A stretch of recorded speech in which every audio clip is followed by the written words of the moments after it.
So yeah.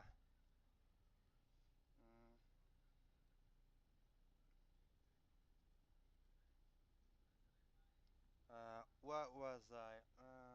Yeah, I'm gonna add a microphone.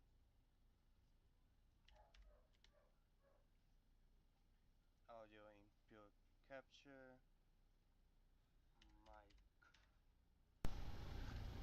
Uh-huh. Microphone. So yeah, there it is. Mhm. Uh, Starting stream now. I'm gonna By add a many an video. alias, including WarioWare YTP, Fendi the Fanboy, Diamond Counter, and Cyan Animates. Real What name was Modine I? Sexo Hal Oh yeah. Effendi Abdullah. Throughout the years, he uploaded hundreds of Go Animate videos, gaining himself quite a loyal audience, Ha. which is 70,000 strong today. His most So popular videos have view counts I'll in the add millions, and contain just famous this. kid shows characters such as Caillou and Little Bill. Fun Yep. fact, by the way, Little Bill is the 5-year-old version of Bill Cosby. But anyways, Science World was so So popular that sorry, he even my had a mom's Wikipedia just calling page. for Though there buying is a oil. caveat to this. Here's the So thing. I'm It's still never on good if you stream. have a controversy serious enough to be on your Wikipedia page. It's even worse when your Wikipedia page is essentially a shrine to all the messed I'll up add done. But in the case of Science World, that's exactly what it is. So let's go through the crimes of Science World the to model discover why as people a think he's reference. controversial.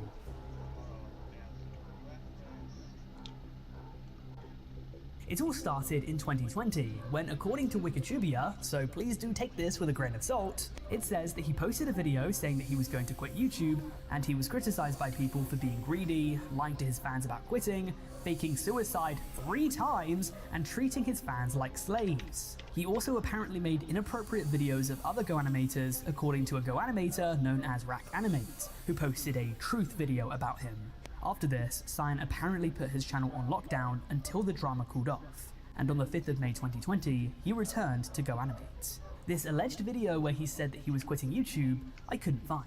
The post says that it was uploaded on the 25th of March 2020, and after going through his channel, there is no such video uploaded on that date, so if it ever did exist, he's since taken it down.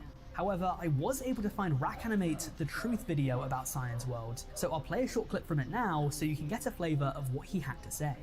Obviously this is not an easy video to try to put out because Cyan's got a pretty repetitive and destructive fan base. Cyan has been stealing content, he is greedy, he has been extremely toxic, he uses his fan base to attack people, and he's just an overall huge hypocrite. By the way, hey everyone, MarsXO here. To add to what Rack said in the intro, Cyan Animate uploaded a video to his channel the other day discussing how he was planning on quitting YouTube altogether. At the very end of the video, he hangs himself from a noose. I find this both incredibly disturbing and a desperate grab for attention. Once the video was uploaded, his fans reacted how you would expect them to, with great concern. They were saddened by the news of Cyan quitting and were very concerned for his safety. I, however, saw right through this and knew that not only was Cyan begging for attention, but also he would come back to his channel within a week and upload another video.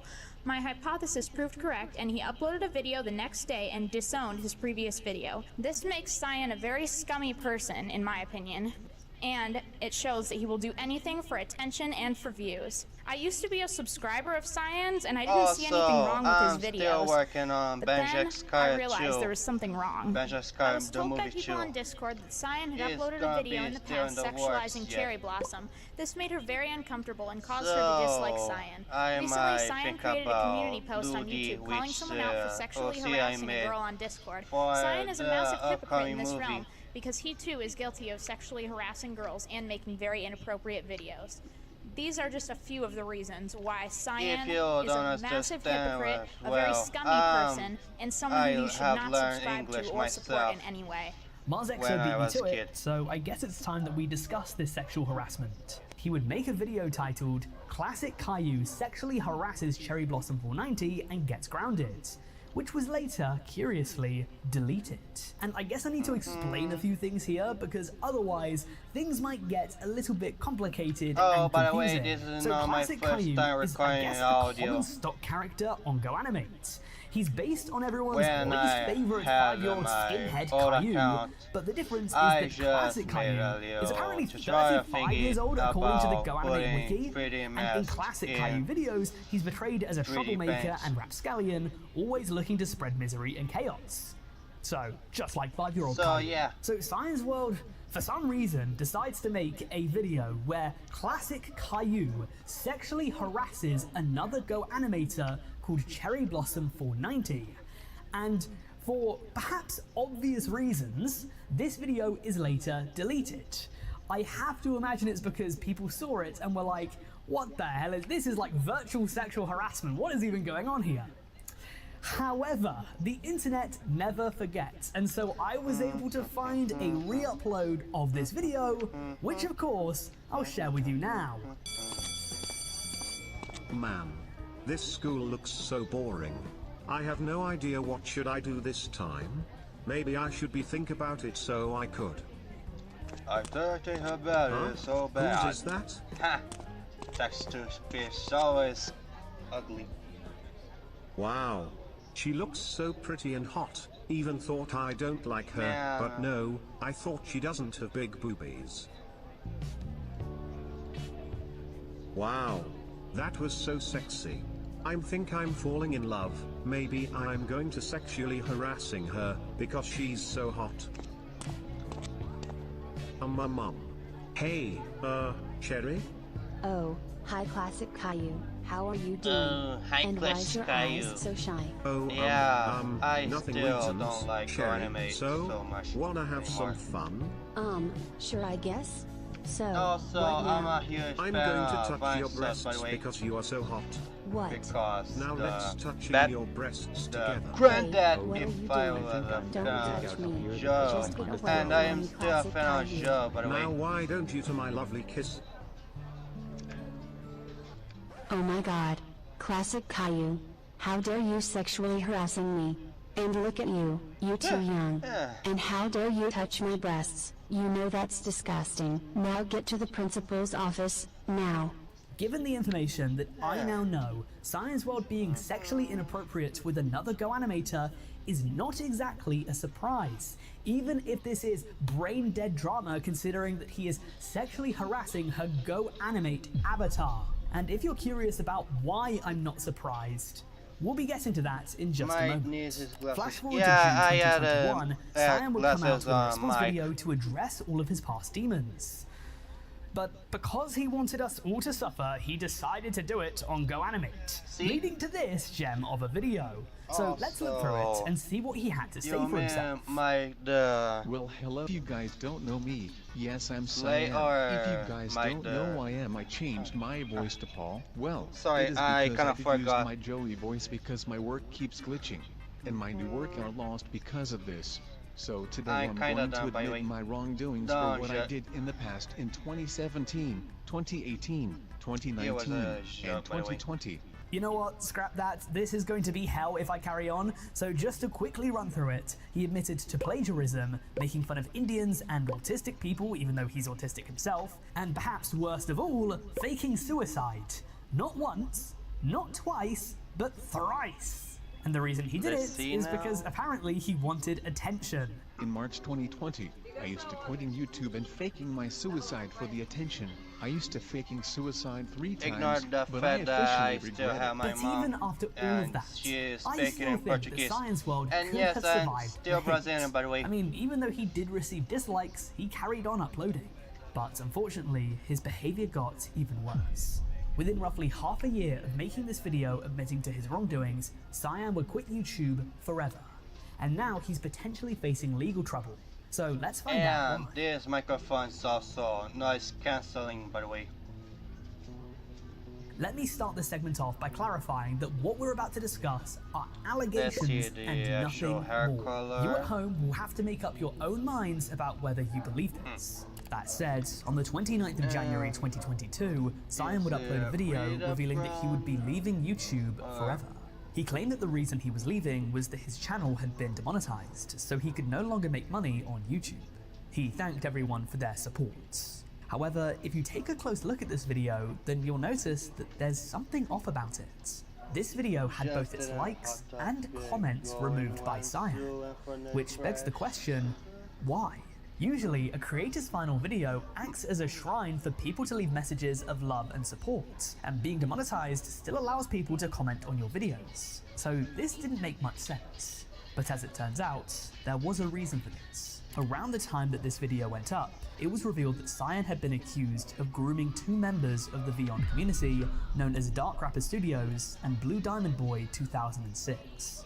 And I found one source claiming that Dark Rapper Studios was turning 17 in July of that year, meaning that he would by have the been way, 16 I in started January. using C4D back in 2017, when I was kinda young before becoming an adult, by the way. As for Blue Diamond Boy, still a huge fan one of could logos, assume by the way. that he was born in 2006. According to one source I found, it claimed that his birthday was in April, and he turned 17 in April 2023. Meaning that he turned 16 in April 2022, meaning that in January 2022, he was 15. Again, this is also assuming that the calls hadn't been going on for more than a few months.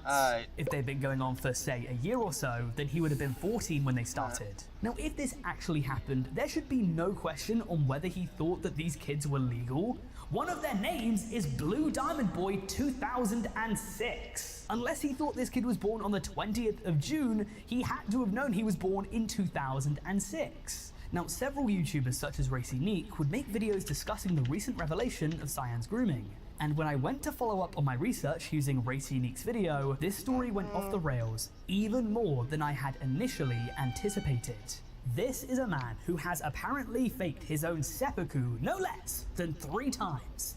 This is a man who has sexually harassed someone on GoAnimate using Caillou and has allegedly groomed at least 2 minors.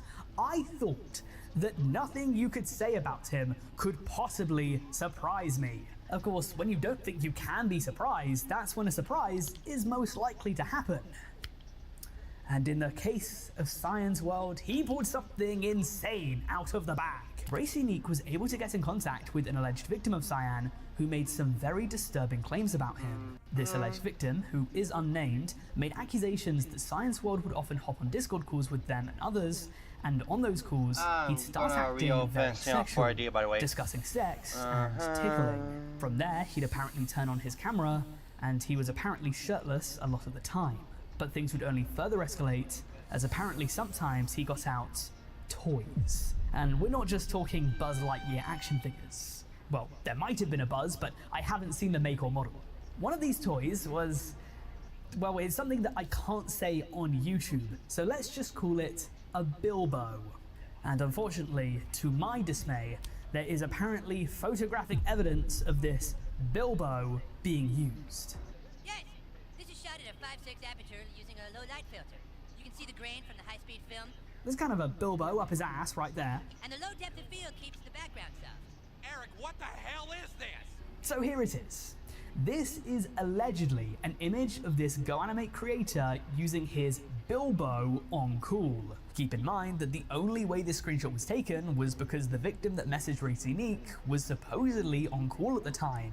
They've identified themselves as a victim, which means that if they're telling the truth, they are at best an unwilling participant who's of age, and at worst, potentially a minor themselves. Like, how is my job to analyze pictures of Indonesian GoAnimate content creators shoving what I have to call Bilbos up their ass? Like, how do you let this get leaked, man? Okay, trying to compose myself, this unnamed user made the allegation that Cyan would go as far as pretending to go to the strip club and have a baby with Blue, who, once more, for the people in the back, was a maximum of 15 at the time. And I have to imagine that one of these Discord calls was screenshotted and then shared with the rest of the internet, which is how we have that image. If this is legitimate, however, it's really not good. This is, I have to imagine, illegal, going on a Discord call with minors, stripping naked, and using toys. I mean, I'm no legal expert, but I have to imagine that this is not allowed. However, Cyan might have been committing more crimes than first thought. You see, Cyan's World is Indonesian, and if we have any Indonesians watching this video, please correct me down in the comments if I'm incorrect. But from what I've been able to find on the internet, and from what I've found within videos discussing this incident, if he was from the provinces of Aceh or South Sumatra, being homosexual is illegal. That said, I don't specifically know where in Indonesia he lived. I've got to imagine, purely based on population, the chances are that he didn't live in either South Sumatra or Aceh. But given that he is Indonesian, it is a possibility that he lived in one of those 2 provinces. And during editing, I didn't archive this, and I've since lost it, so you guys are going to have to trust me. I distinctly remember watching a video where he claimed to be bisexual, and that meant that if local authorities found out what he had been doing, engaging with 15 and 16-year-old boys, he might have gotten into a lot of trouble. And while I personally disagree with what I understand to be Indonesia's stances towards the LGBT community, that doesn't change their laws one bit. So I guess the question is now, what happened to him? I don't know if this detail looks okay, but the chances are that if he was going to be punished for this, it would have already happened. As I said, this all went down in early 2022. Which is kind of crazy to say that early 2022 was almost 4 years ago now, but I digress. Bottom line, because it's been 4 years now, I feel as though if anything was going to happen to him, it already would have. Then again, if anything has happened, we don't know for certain, because of what happened next. As I've already mentioned, on the 29th of January 2022, Cyan's World would make one final video, aptly named My Last Video, and he alerted subscribers of his second channel that it was permanent. And Cyan's World would stick to his word too.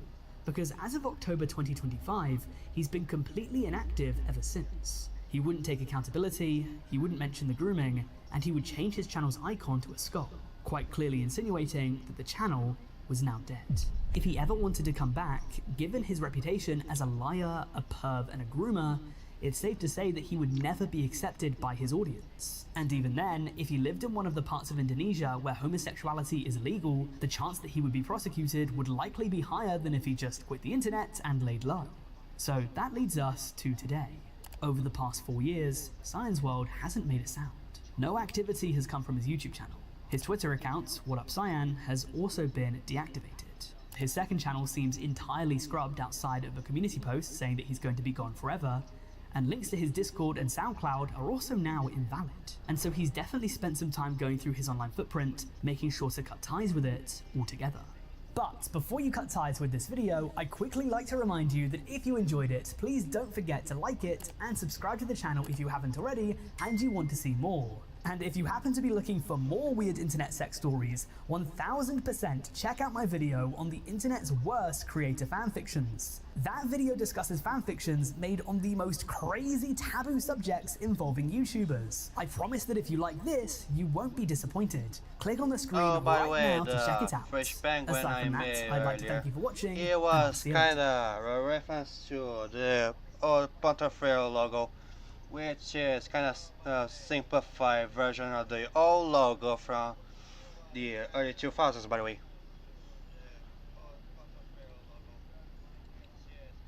I'll look on.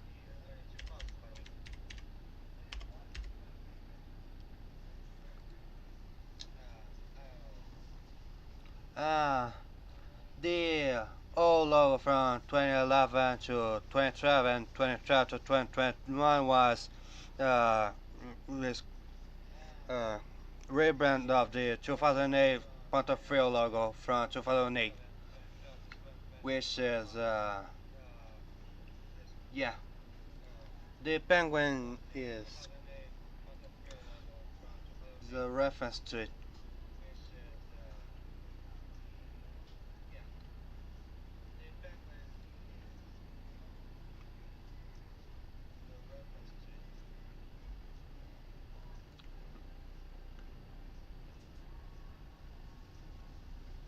Oh, by the way, the auto dubbing function on YouTube has text to speech, and even though the YouTube's using AI for updates, the auto dubbing is kinda mid.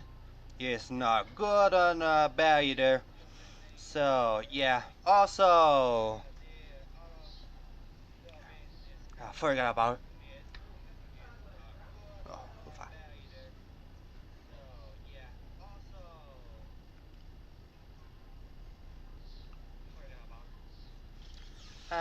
Yeah, I don't know what to say about it.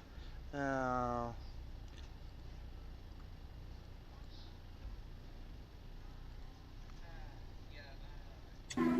video más, mi gente. Me gustaría saber de dónde tú pides tiempo viendo mi video.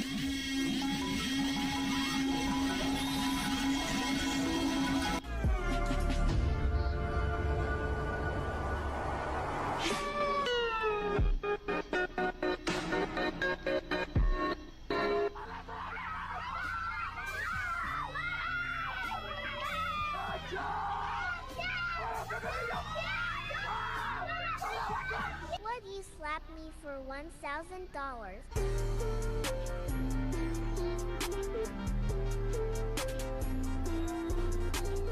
Hello everyone, I'm back. Did you miss me? Time for an outfit battle scene queen. Queen me, queen you. I win round 1.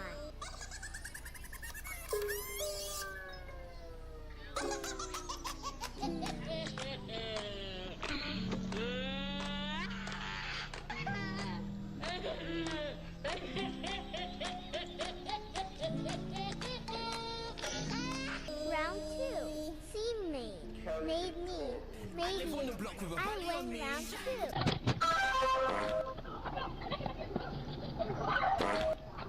Last round. Team Beach Day. Beach Day me. Oh, by the way, I'm still commemorating the first ambassador this channel that I'm using, by the way. I win round 3. I still got some news there. That's why I'm the best. Jay and Tai TV comics will have a cartoon, by the way.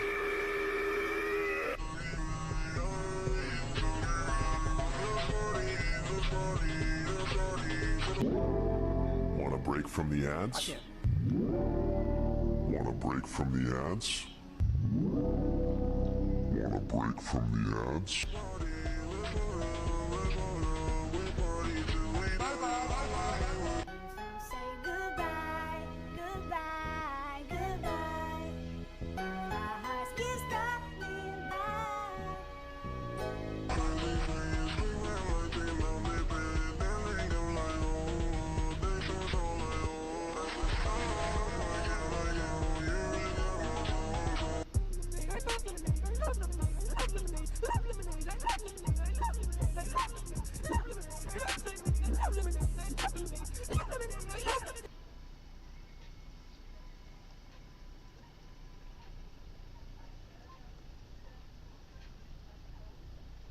We are heading back to school and facing the world's hardest amazing digital circus and Poppy Playtime quizzes. But first, we'll study by facing the amazing digital circus in real life and watching it. Poppy Playtime Chapter 7 video. Yeah, 1, 2, 3. Yeah, ありがとう. Yeah, 1, 2, 3. Yeah. Un video más, mi gente, para perder el tiempo. Empecemos.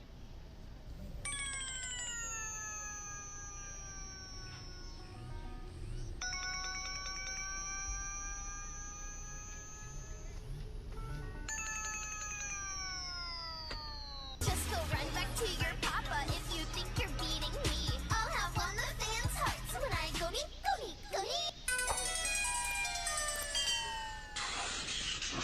Young fuck you say you need some fruit, baby, monotonous. Fuck yeah. Fuck yeah. You trying to get some suckle yang? That's supposed to be cute, vomit-inducing. What's the buzz? I expected a good comeback.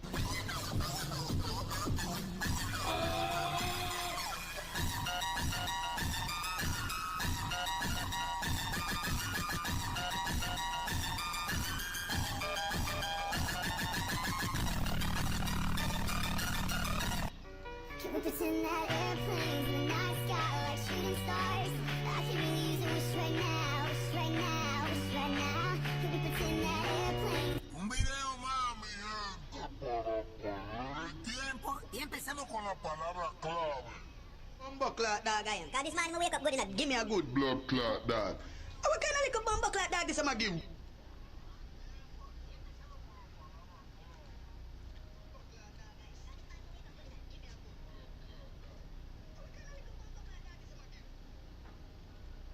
Let's make homemade pasta. Get out of my video, Nick! One day I'm a baddie, next day I'm real preppy.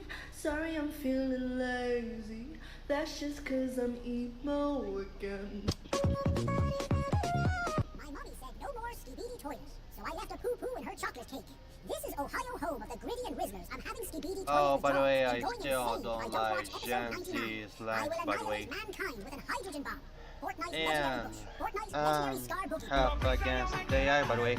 And this is why I don't use AI, by the way. I'm not a fan of artificial intelligence, by the way, because AI is blocked.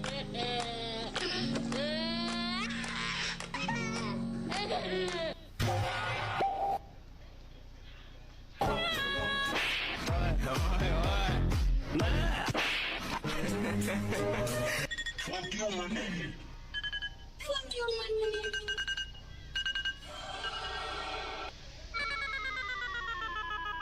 Hi, everyone.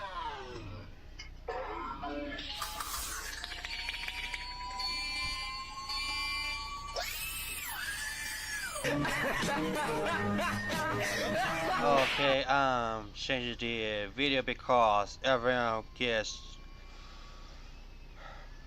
doesn't know about it.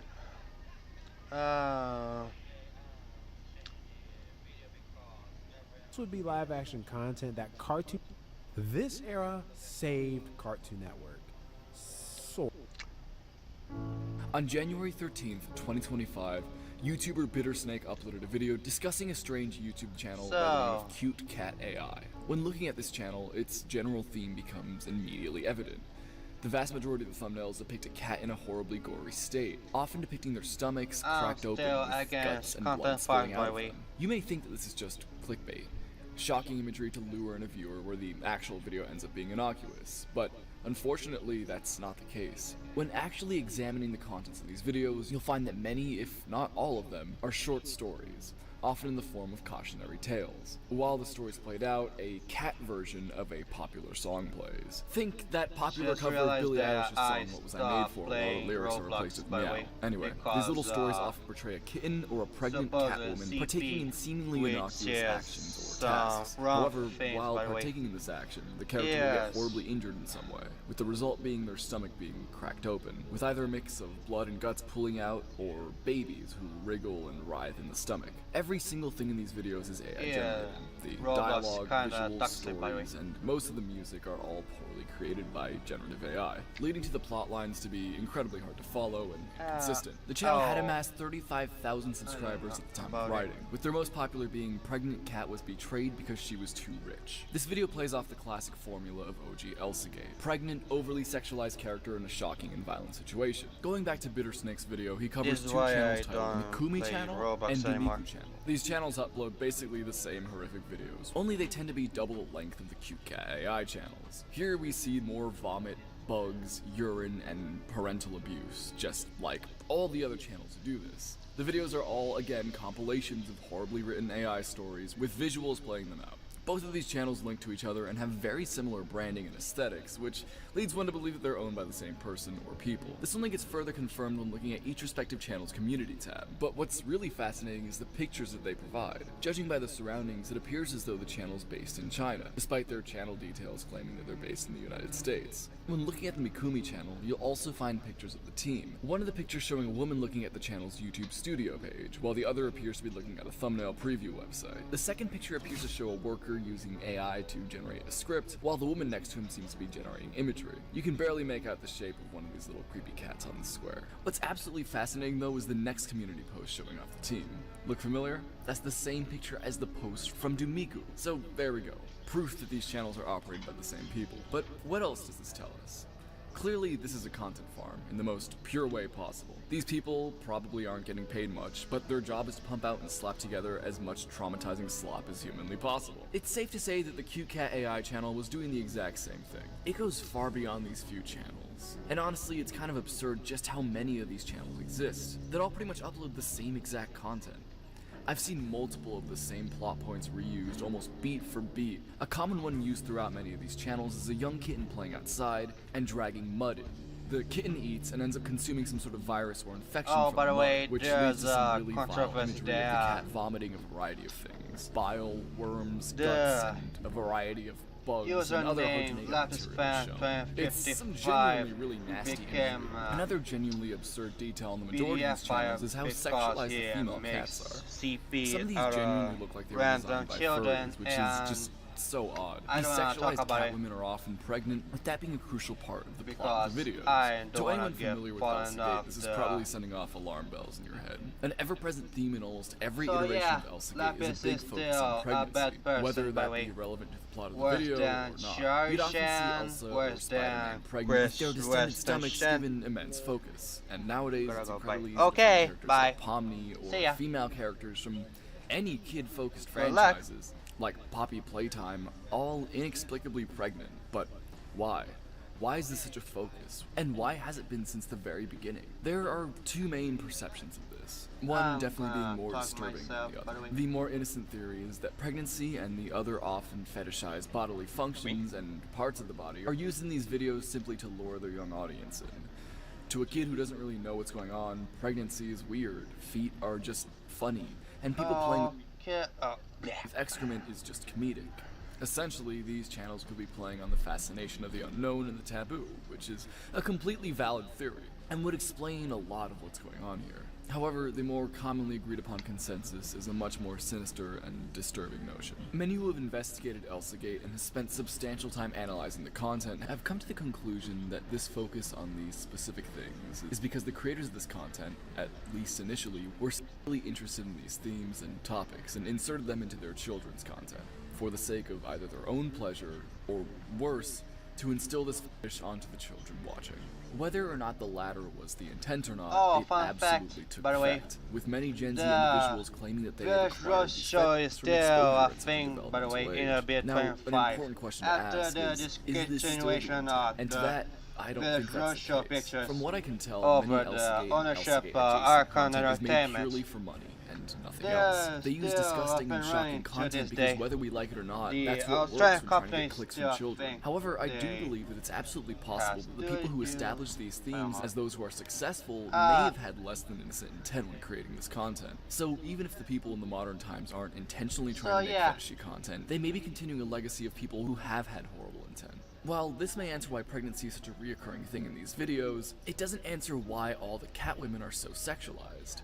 Hell, in some cases, the men are also very sexualized, which is just objectively weird, considering this content is very clearly made for children, despite some of the channels claiming otherwise. There is what feels like an infinite amount of channels making these videos, and most of them have at least one video with over 1 million views. But in all honesty, these extremely high view counts are a bit suspect to me. I'm not saying anything for certain, but it's just a little bit weird that there can be a YouTube video with 16 million views and only around 600 comments. Not only that, but the majority of these comments don't really seem like they were made by real people. Many are just slightly related to the video, or a mix of random emojis and nothing else. That, and the majority of the channels that leave these comments have zero content on them.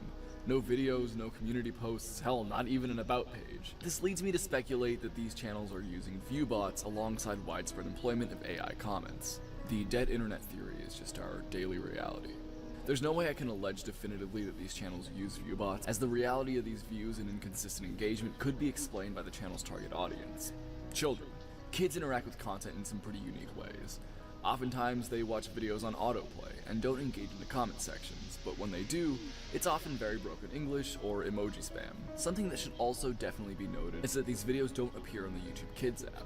Oftentimes when people discuss topics related to inappropriate kids content, they often fail to note that these videos are set as not for kids, as it's far easier to be found by more viewers and you make significantly more ad revenue.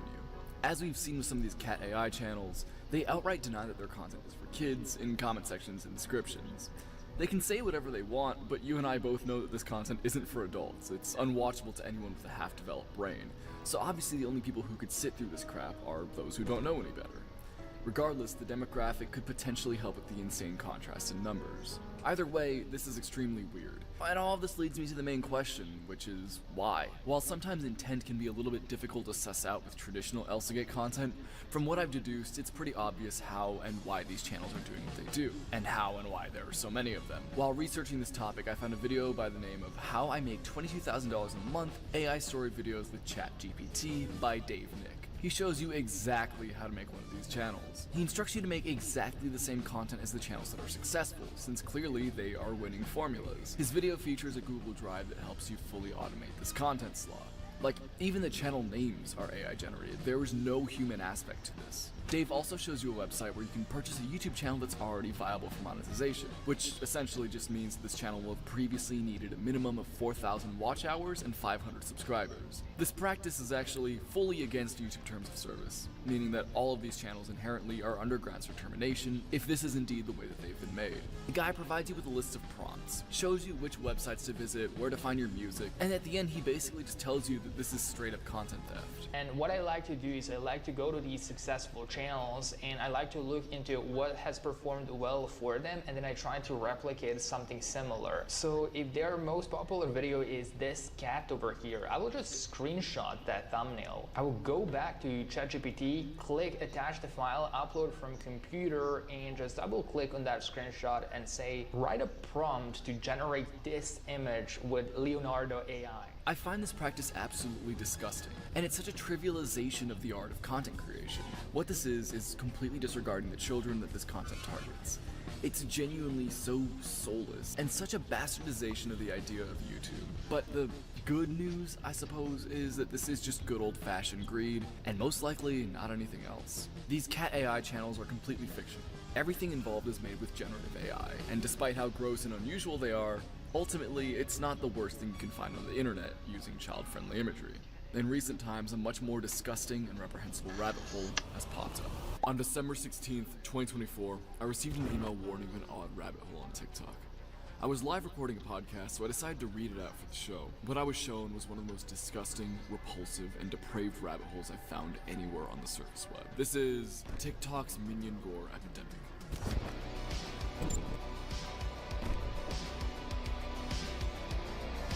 It's no secret that you can find some really shocking and depraved videos and photos throughout the internet.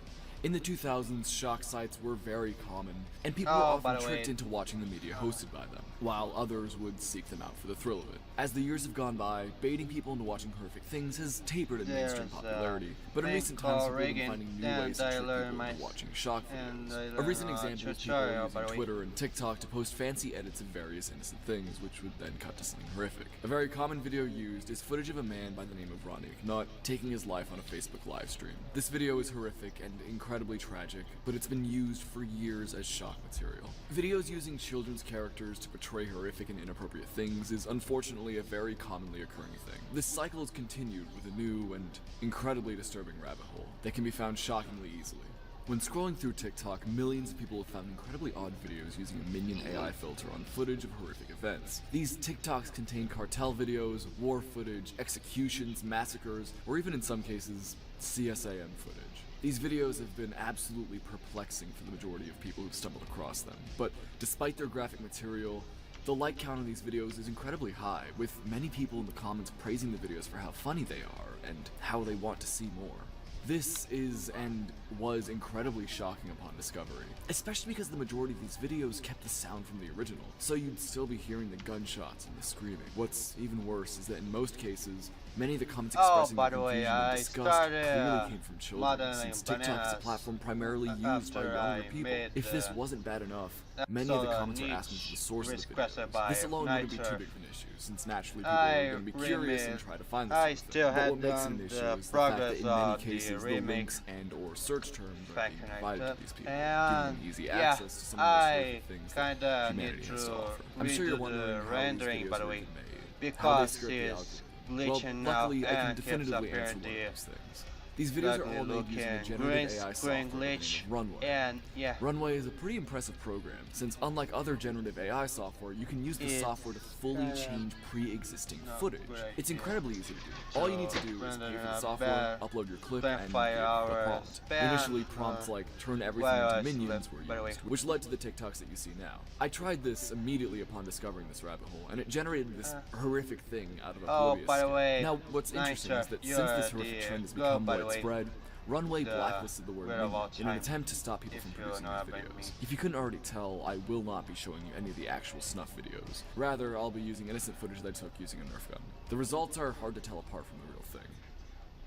There's something very deeply disturbing about the way that these videos come out. I showed people the footage that I turned into the minion AI stuff, and everyone had a very guttural response of hatred towards it. There's something so uncanny and wrong about it, and when you have that layered over people losing their lives while you hear the results of their final moments, it's nothing short of disturbing.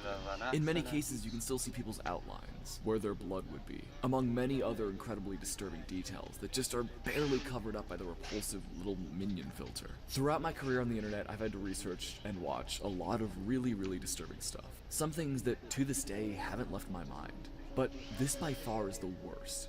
It's a disgusting mockery of people who've lost their lives, a disrespectful display of their final moments masked and made into entertainment. It's disturbing on a level that very few things are, and its widespread reach makes it even worse. A question that's likely on everyone's mind is, where did these videos come from? Who started uploading them, and why? Well, the truth is hard to find, but I do have— Okay, I'll be right back.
Okay, I'm back.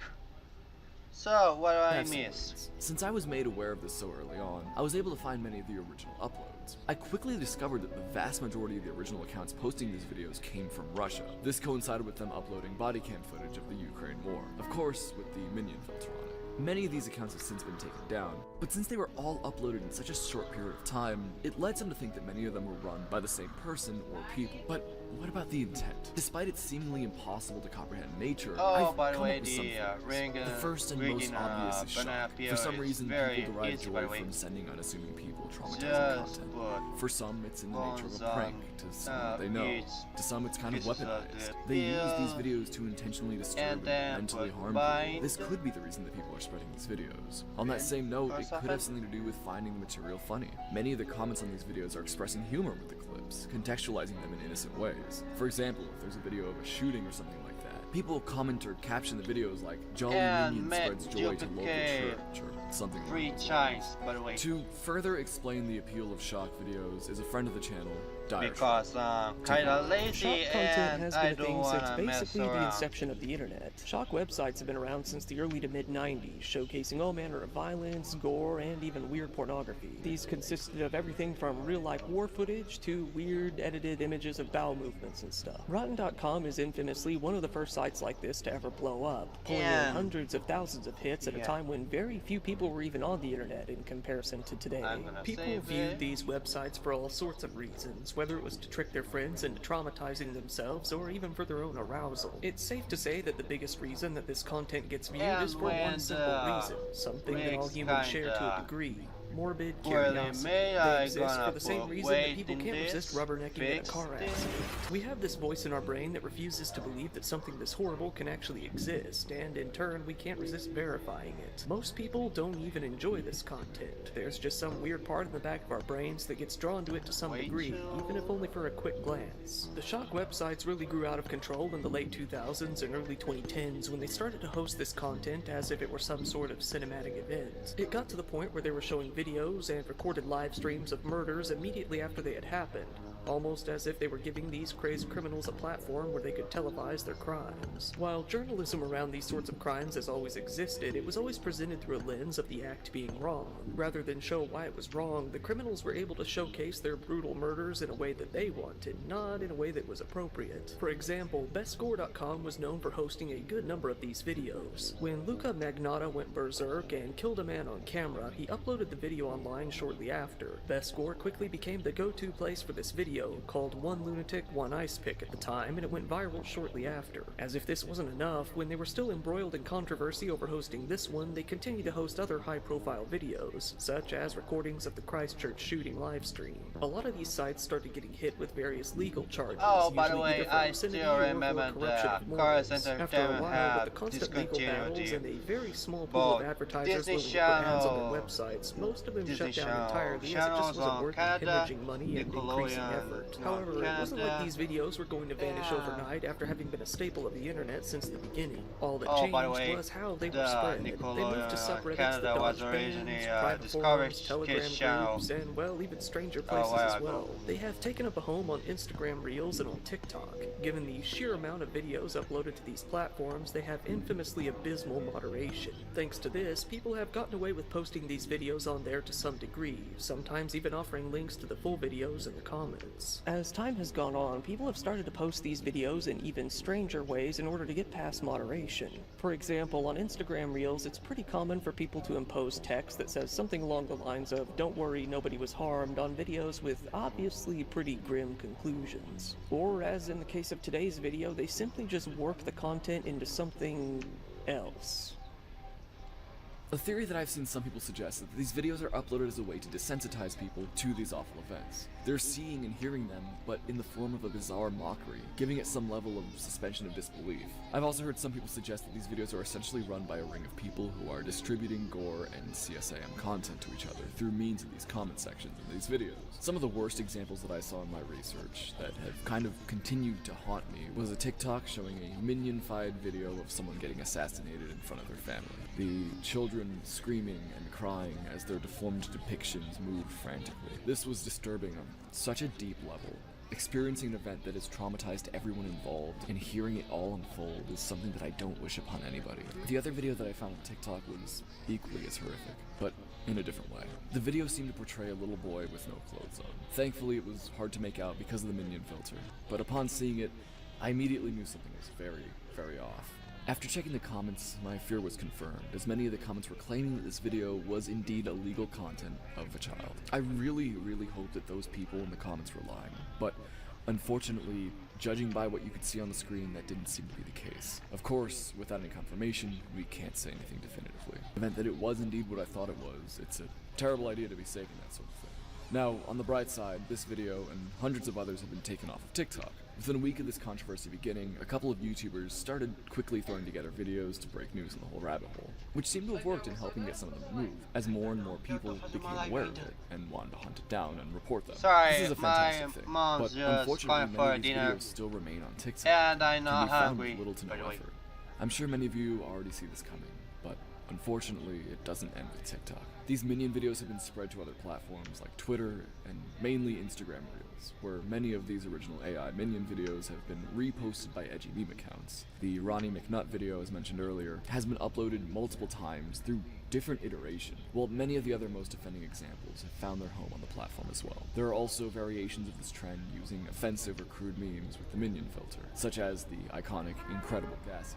Now, looking at the comments from these Instagram reposts, people are directly commenting links to the gore videos upon request. So I'm sure the question many of you are wondering is, where do we go from here? Well, unlike many of the other cases that I've covered, the platform hosting this content, mainly TikTok, are putting an effort into removing the offending videos. Runway is attempting to stop the creation of them by means of completely flagging anything that has to do with Minions or Despicable Me, and heavily limiting any sort of cartoon-related prompts. This isn't a perfect fix, as Runway software inherently can lead to this footage being made, but it is a good step in preventing having childlike looking videos actually be awful. While this issue seems to be taken care of, it's absolutely not the last time that we see something like this on the internet. The issue isn't particularly the platform, but more so how new and unregulated AI-generated media is. Not only that, but the algorithms that pick up content that violates community guidelines aren't really trained for AI. So much more can slip through the cracks than what would get picked up otherwise. What we need to do is come together and report this type of content when it appears, spread awareness, and warn others. Because people can be genuinely harmed by this kind of content. AI is only going to keep getting better and better and better, and there's nothing that we can really do to stop that. But we also have the power to take a stand and let the platforms know that we're not going to accept this content, especially on our home platform of YouTube. At first, YouTube seemed to be fully clear. My perception was that their algorithm was just better at picking this sort of thing up, but unfortunately that doesn't seem to be the case. There's now a YouTube channel by the name of Minions AI that posts some of the most horrific and disgusting clips you can find with these Minion videos. Now, this alone would be one thing, but what makes it more disturbing is that in each video the OP comments a link to the source. Now, this is a Telegram link, and generally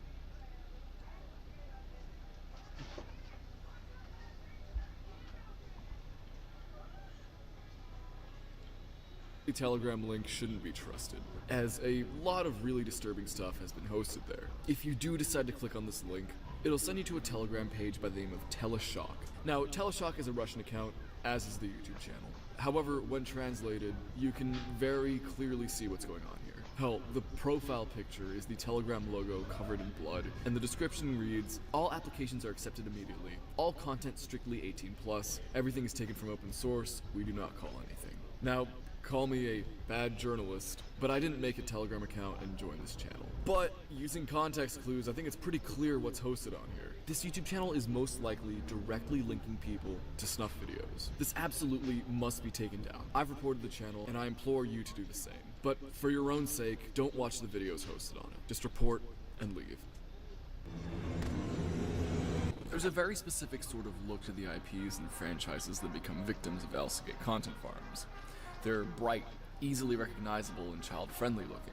It's an unfortunate reality that if you make something like an indie game or animation that gets popular and your characters happen to look child-friendly, you're unfortunately very likely to soon see your characters and art be twisted and corrupted by bad actors trying to make a quick buck off your work. A fantastic example of this happening, and the absurd extreme results of it, is Sprunky. You may be familiar with a video game by the name of Incredibox. If you're not, essentially it's a little music creation game where you have a bunch of little guys and assign them to do different beatboxing roles. There are a bunch of options, so you can end up creating some pretty cool stuff. You're probably also familiar with Scratch. Scratch is a coding language that's made for kids, and I'm sure many people who grew up in the 2010s have tried to use Scratch, by the way, or at least are familiar with the little cat mascot Scratch, guy. Surprisingly enough, was completely hijacked which is shocking for no considering reason. how simple it seems And from the outside. progress Regardless, an on example of a really the impressive Super Scratch Mario project is 2 something you may be revamp familiar with. was That is still Sprunky. Created by a completely user named permanently Yanko BF Lol, the suspended, game by was the way. released in August of 2024 and was essentially I'm a unique still spin thinking on about Incredibox. Project Bump, Instead of but beats spinning I little icons, they're started full-blown using characters. Gold The Up, creator by of the way, this game was only which 14, which is incredibly developer- impressive, as it's very game polished and well made. developers Here's the thing. There's a winning formula when it comes to I success remember with children's-oriented from content any in YouTube the channel. 2020s. And that's a term that you're probably familiar with. Mascot horror. Mascot horror is the name given to media that features once innocent-looking child-friendly characters who end up being evil and scary.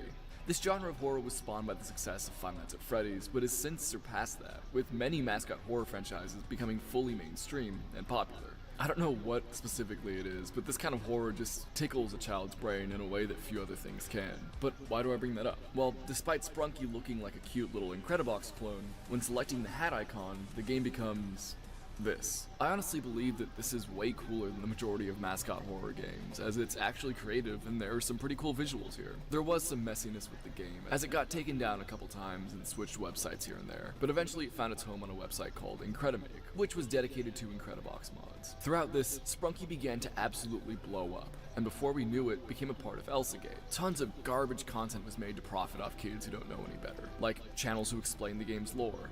There is none. Using obviously AI-generated scripts and editing. And of course, weird, inappropriate, and fetishistic videos have been made using Sprunky characters. It's insane that these people take this and make it sexual. Something I've spoken about before is how weird I find it that whenever there's a female character of any capacity, people will take it upon themselves to immediately sexualize her to no end, even if she looks like, well, you know, this. I've seen videos very clearly marketed towards children of these characters nearly naked, stuck in compromising positions, and debatably worse of all, engaging in extremely fetishistic actions. When looking up Sprunky on YouTube, you'll immediately find fetishistic material after scrolling for like 5 seconds. Many of these are in the form of shorts, like the Teensy Crew, which uploads videos on whatever kids are interested in at the moment. Their main shtick used to be using sexualized depictions of the Alliance girls from Skibidi Toilet, but it seems that's just not what children yearn for anymore. The channel is somewhat unique in that their videos use paper cutouts of the characters, who are moved around by someone's hand.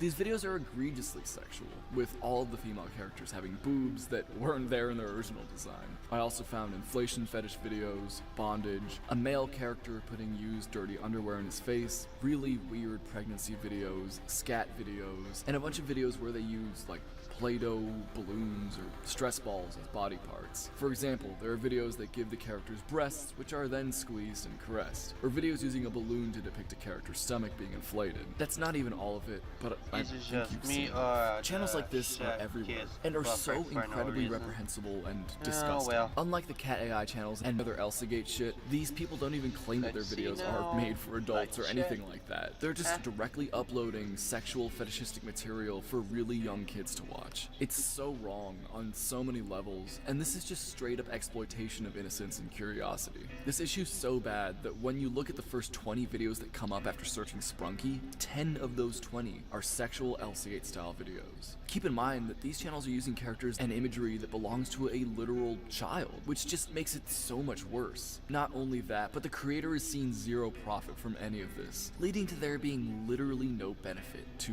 any of this. The poor guy was targeted and hacked, leading to his Discord and Scratch to be hacked. The hacker then deleted his Discord server, which is just incredibly unfortunate and wrong. From what I've heard as well, he's also been a victim of doxing all over Sprunky. He has since abandoned Sprunky, which I completely understand. Yet his creation continues to still be used for some of the worst kids content on the platform. I encourage you to all go out and report this content. It absolutely violates YouTube's terms of service in multiple ways and serves nothing but to harm these kids. Like stated earlier, consuming this kind of content at a young age can and will affect the youth later on in life. Some ways are more intense than others. I don't want kids to develop fetishes that they resent. All of this reminds me of my research into the victims of K4D content. For those unfamiliar, K4D is an animator who makes vor videos using children's characters, vor being a fetish based around eating people whole. Oh, by the way, I was still doing the for whatever reason, the YouTube algorithm loved these videos back in the late 2000s and early 2010s, leading to thousands of young children to watch them, usually finding them when searching for videos of their favorite cartoon characters or video game characters like Sonic or Mario. I spoke to and was reached out to by a lot of people who had developed a liking for vor as the years have gone by,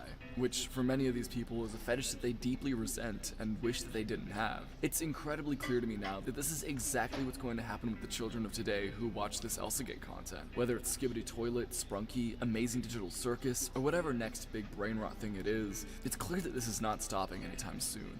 Unless we do something about it. Unless we say something about the exploitation of children and spread the word further and further. But unfortunately, it's not over yet. Those who've been following the resurgence of Elsagate over the past few years are likely familiar with the odd NSFW playlists that can be found using seemingly innocent search terms. The first time around, it was discovered that using the term "Hey Arnold" full episodes and then going into playlists would net you tons of fun fact, NSFW there was playlists and videos and channels. TV show with name .tv, which is it until 2000. Somewhat obscure older cartoons, full episodes, it's and most not of the playlists and related channels to are made by UK TV, by the way. However, after a while, But this whole it's entire thing also was not turns out that related these to playlists the and accounts were all made as a Tuvalu phishing scheme. domain site, by the way. Essentially, the sexy video would be 1 to 2 seconds long, which would then autoplay to the video that the OP was actually responsible for, right? So they'd click on the sexy playlist, see that for a second, and then see some cooking video or tech repair or something along those lines. Now, this issue is still a thing, unfortunately. However, YouTube has actually taken some action against it, thanks to people like us talking about this. However, it has recently been discovered that an even worse search term exists, and nobody even knows about it yet. But if you look up by the way, onto YouTube, you'll find Paramount still owning the Warner Bros. Ownership and completely discontinued Nickelodeon and TV shows on Latin America, by the way. Already is insane, and has been around since December of 2024, which at the time of writing is about 3 months. And the thing is that this channel is absolutely baffling.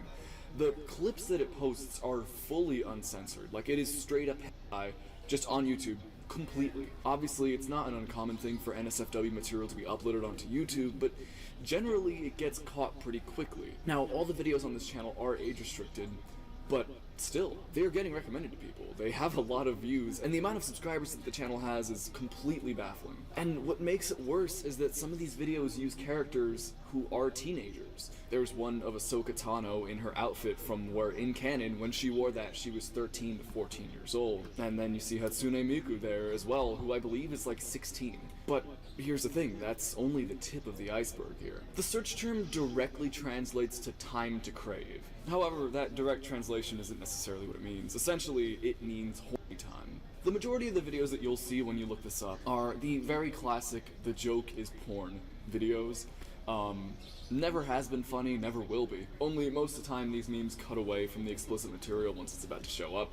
However, in these, they just straight up show it, which is shocking. But it's just how it is. But it gets so much worse when you search by channels. When doing this, you'll find multiple channels who have genitalia straight up as their profile pictures. Clear as day. Men, women, both. And oftentimes these channels will have a Discord in their About page or in a community tab. Oftentimes they don't actually upload any videos, no memes, no cropped hentai, nothing.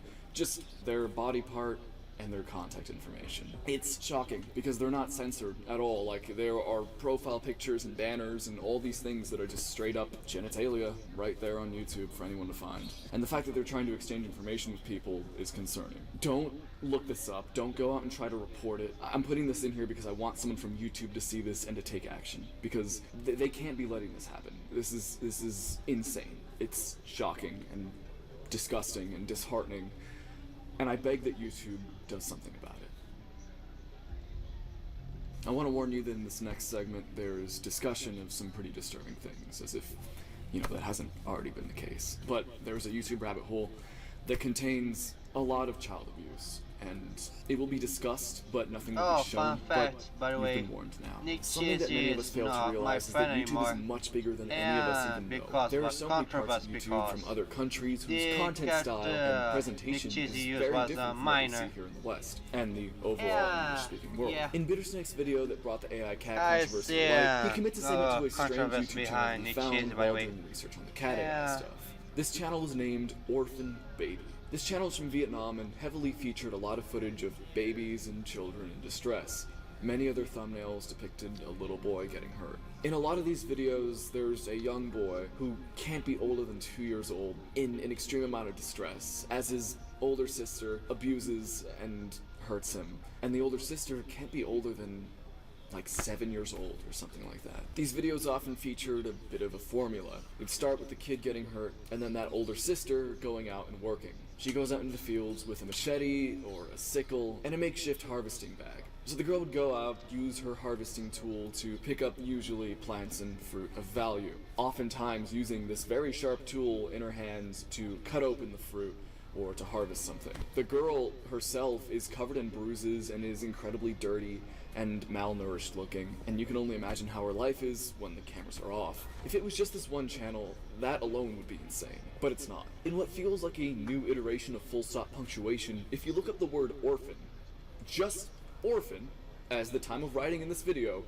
you will find hundreds of videos that portray very similar things to what I just described. To be clear, this is often when you go into playlists or more recent. This whole other side of YouTube opens up, and it's completely shocking. Almost all of these channels and videos are tagged with the word How Key. Now, what does that mean? How Key translates directly to USA. Now, this tag is most likely used as a way to get these videos to be shown to American audiences, and we'll get more into that later. When looking at videos from Single Dad Life, Mother 18 Orphan, or simply Orphans, and many other similarly named channels, you'll find that the majority of these videos have thumbnails that depict a child in a horrific situation. In some of them, the child is drowning. Others, they're laying on the floor with a blood puddle near their head. And in many of them, they're being abused by an older child. I wish it was a matter of clickbait. I wish that it ended at these thumbnails, but no. When clicking on the videos, you'll find pretty much exactly what you see on the thumbnails, and it's just as bad as you think it is. Hearing the cries of pain coming from these innocent young children who have done nothing wrong is genuinely one of the most disheartening and disturbing things that I've found on YouTube as of late. And the persistence of it and how many children are involved in this is heartbreaking in a way that not many things are. You often never see the parents because they're off screen.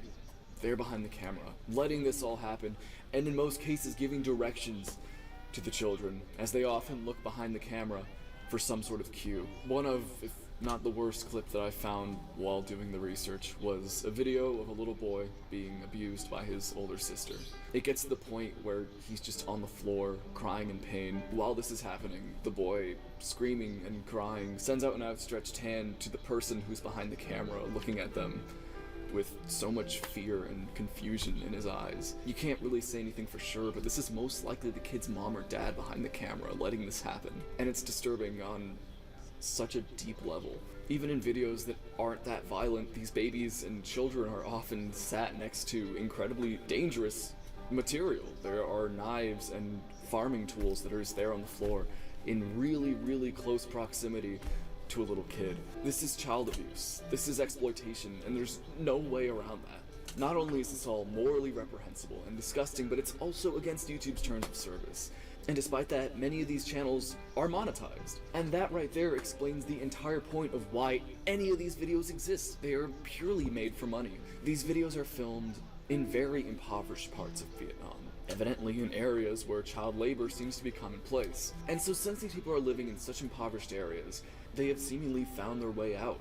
The American dollar that Google would pay is to them a huge amount of money, but they've decided to go about it in the worst way you could. But here's the thing, that's not the only type of video that comes out of this part of Vietnam, and it's not even close. There are hundreds of channels who upload similar videos that don't include the child abuse. They have actors, I suppose, who are adults or at least teenagers and seem to be consenting into doing these videos. And there's no issue in that. Not in the slightest. That's completely fine. Bittersnake has been a monumentally important person in terms of covering and exposing this rabbit hole. After the release of his video, YouTube is letting these channels slide. The Orphan Baby channel was issued 2 strikes and proceeded to take all of their content down. But in the process, YouTube went and age-restricted Bittersnake's video, despite it being heavily censored. So clearly, those videos have been watched by a YouTube employee, and some action has been taken. But at the end of the day, it's really just not enough. And here's the thing, I would not be surprised if this video right here also gets demonetized or age-restricted.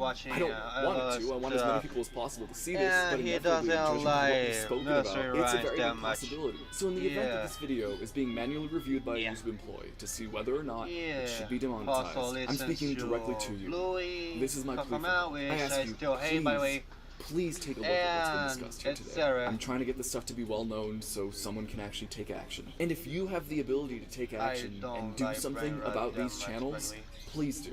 You have far more power in helping the youth than any of us do. So even a small investigation into what's been discussed could be monumental.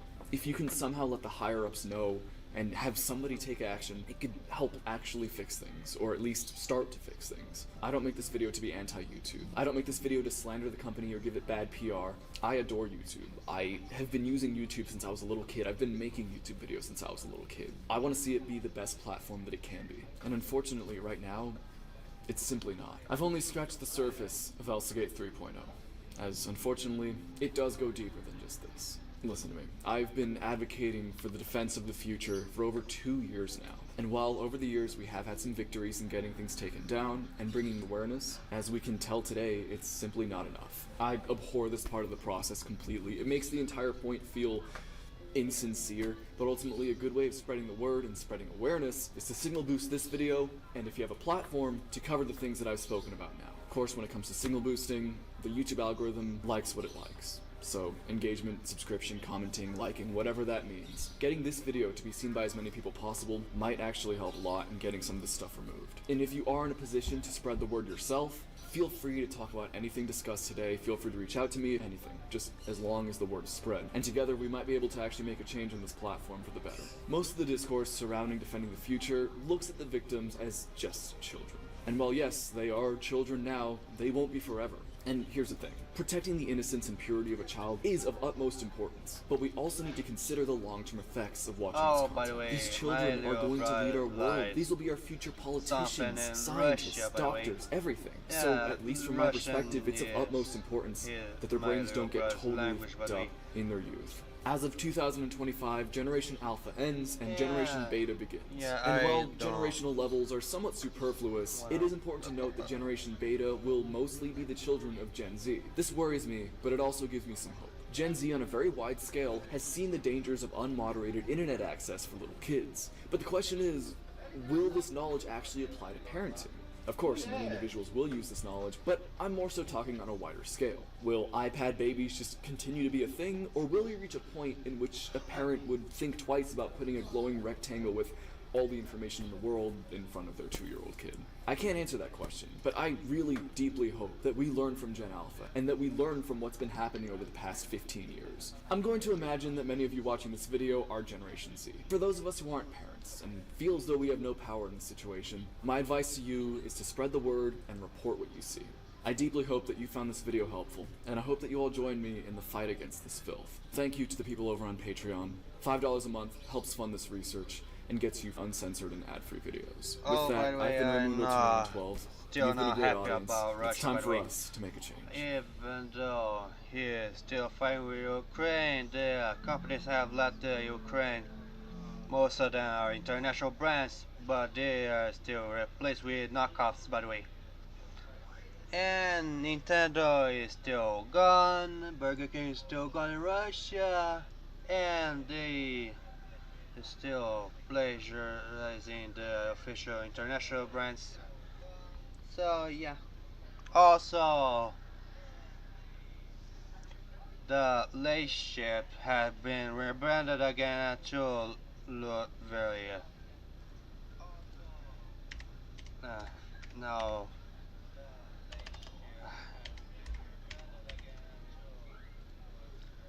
Look. The US version of the late ship have been rebranded uglier and is kinda mid, and the older ones still been used.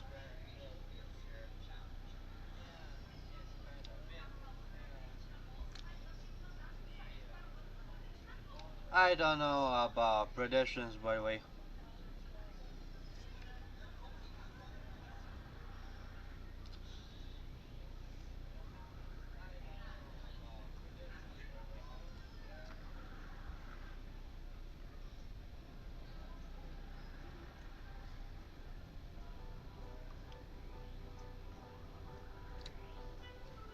Ignore the fact that the algorithm looks terrible and completely mid, by the way.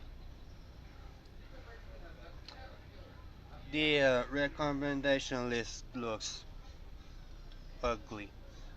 The recommendations are kinda terrible nowadays. And they still remove the recommended text, and yeah. Oh, fun fact, the Awesome channel still use AI nowadays as a 2025. And they always say, it's a thing of the past, instead of, I know. Oh, something by the way. They... I still don't like AI, by the way.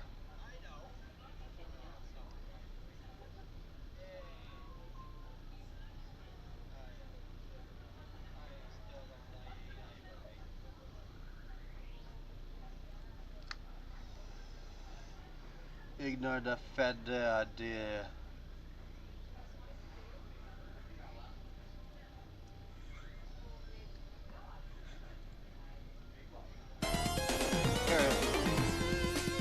here's the song I'm playing right now.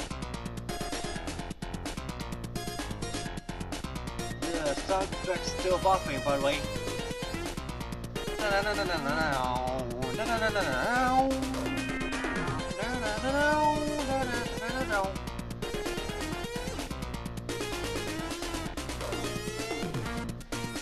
I just realized that the boss battle song for this specific boss was using a prototype of the game, and it was using boss fights from prototype, by the way.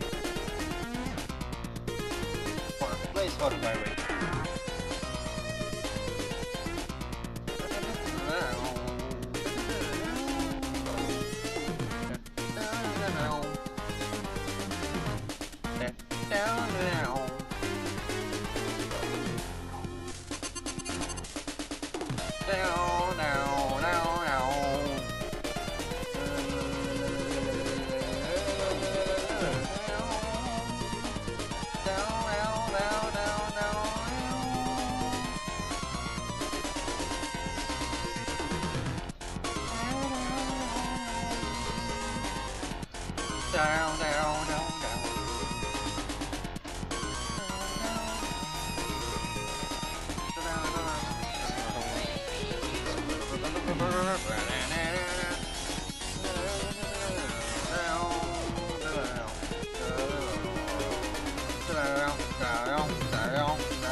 Sorry, I don't sing very well, by the way.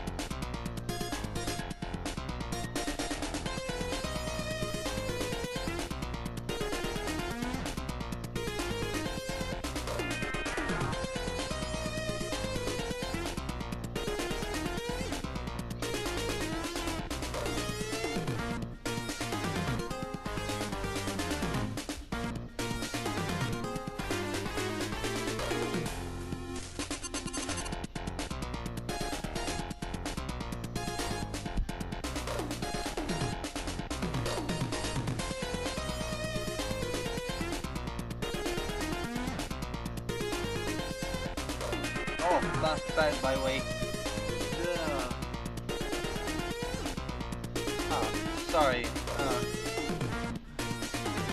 But by the way, the original logo for my signature was kind of a peacock. And NBC peacock over.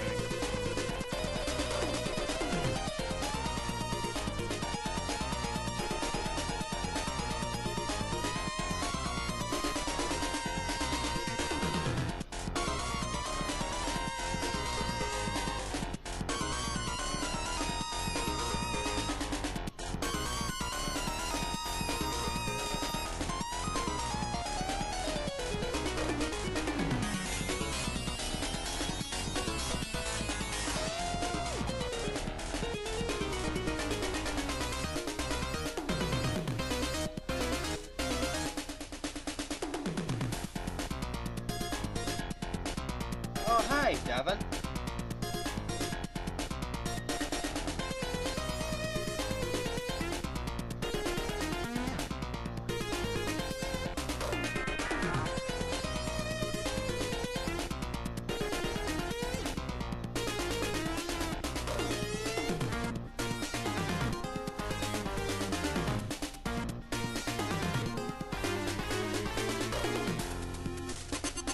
So...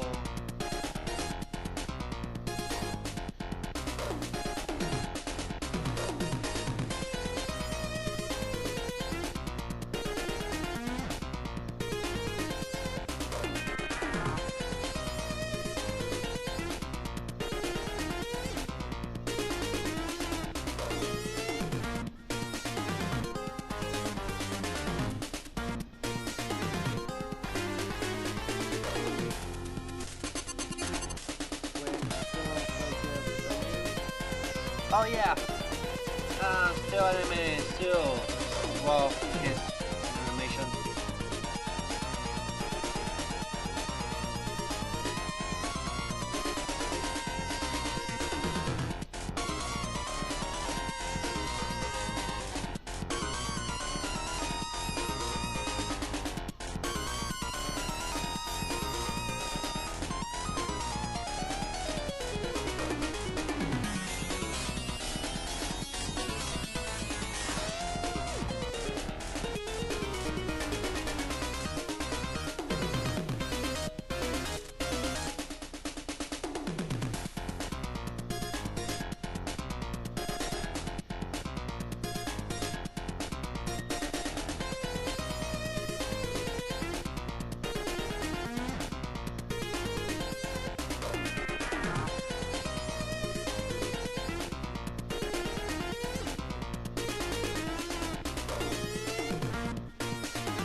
Oh, by the way,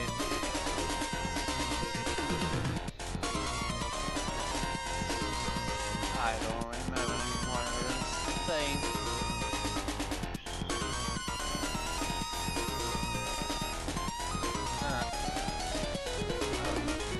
Welcome back, sir.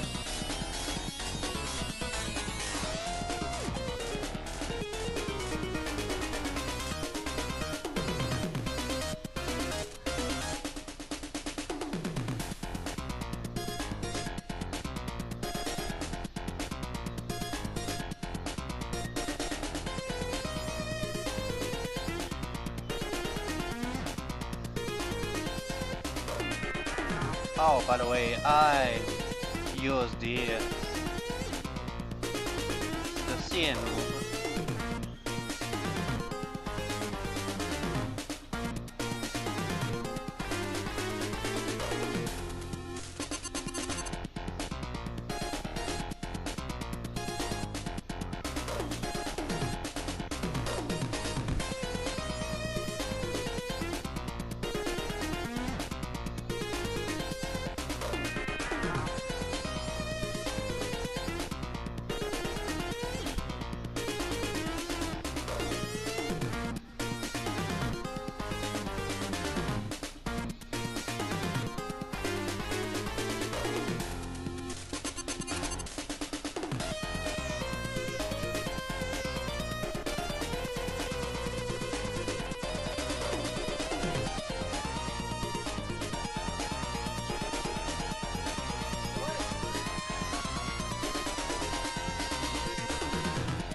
Sorry, folks. My parents are talking outside the computer, and later they will be on a trip, by the way. And I not participated because the car will crash, by the way, and the way doesn't support the mesh way that my brother.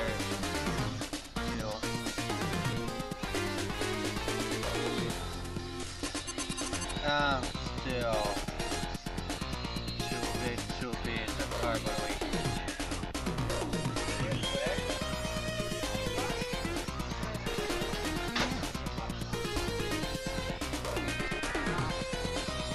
They also need Dyson. Oh yeah.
I'm gonna set the microphone there.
Oh, by the way, I'm doing this sizing for this kind of specific gingerbread guy, and I'll try copying the same thing later.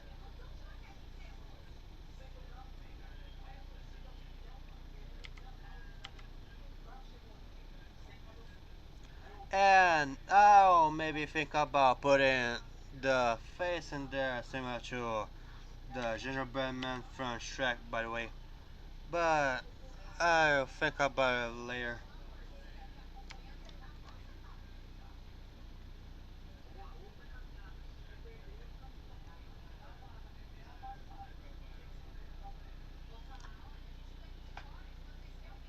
Also,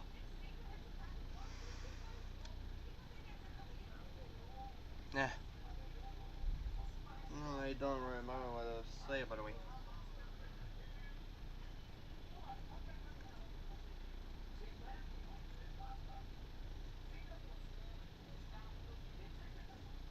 I'll try opening Inkscape.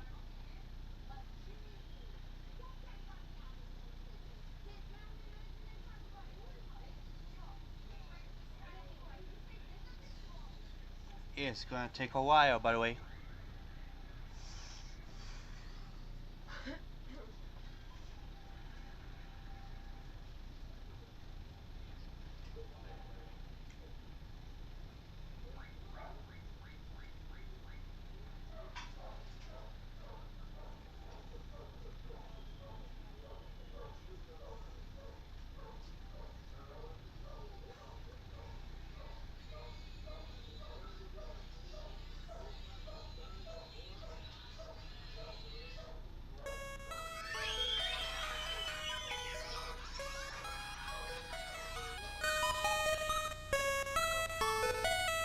Granddad looking thing. Yeah.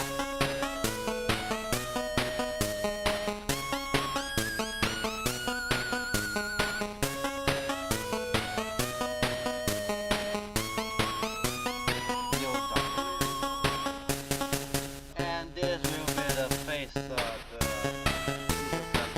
there. Putting the icon on.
Well, here it is.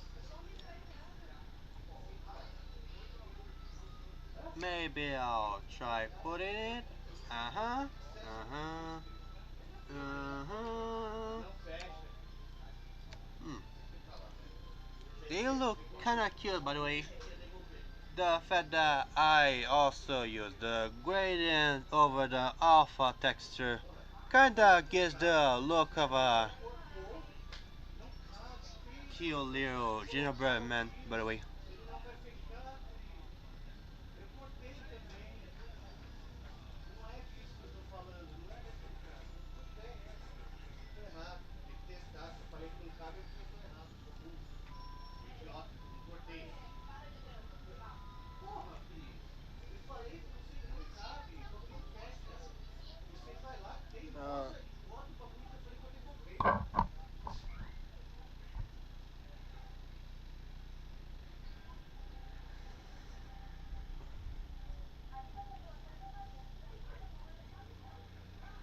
Ignore the fact that my parents are arguing, by the way. I don't get the thing. I'm still kinda terrible about arguments, by the way. Maybe I'll try to make the volume on the microphone kinda low.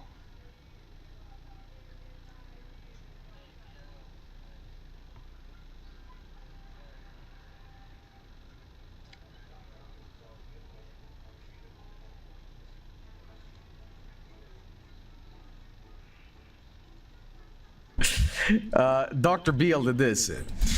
Amping up the cheese on an already Gorgonzola game. One of my favorite bits you've done. Hope you enjoy. Oh boy.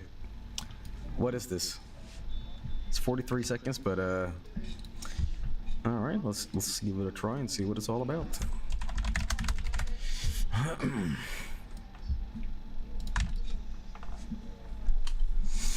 If this doesn't have Vomit Blast, I'm gonna be very sad. This better have Vomit Blast in it. Alright, here we go. I'm here to kill chaos. That's my mission.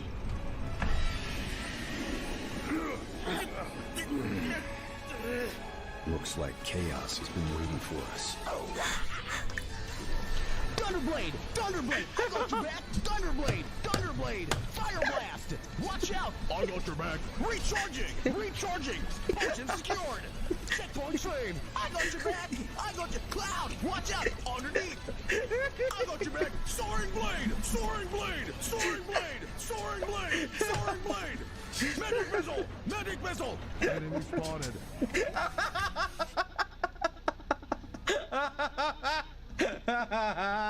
Call back. That's great. Great. It's fucking choice. Oh man, that wow. What a perfect thing for the art segment tonight too, you know. That was great. That was fantastic. Great job. Oh my fucking god. It's so true. I got you back. Oh my god, the Dr. Beal, thank you so much. That is a great shit post. Good job. Good job. Very, very good. Up to Schnipp, schnapp! Da, ja! Ich bin Schnappi, das Krokodil! Komm aus Ägypten, direkt am Nil! Ja! Und Schnappi ist so verletzlich! Denn wenn ich schnapp, den fresse ich! Zum Schnappen bin ich immer bereit! Schnipp, schnapp, Himmel ab! Hab mich schnapperweise auch aus diesem Scheiß Ei befreit! Oh! Schnie, schnapp, schnapp! I have no context for what's going on. I know that's like the crocodile song, the little green alligator thing. But why is it like offbeat? And why is it a dude screaming? And why is there a skeleton? Schnappi, schnappi, schnapp! Oh, babadabab! Schnie, schnapp, schnappi! Schnappi, schnappi, schnapp! Beine ab! Oh! It doesn't help that the Swedish word for dick is snop. And it sounds like he's saying snop over and over again. He's like screaming dick at me as the skeleton is having like a seizure. Schnie, schnapp, schnappi! Schnappi, schnappi, schnapp! Beine ab! Oh, schnapp! Köpfe ab! Schnibbli, ab! Schnibbel ab!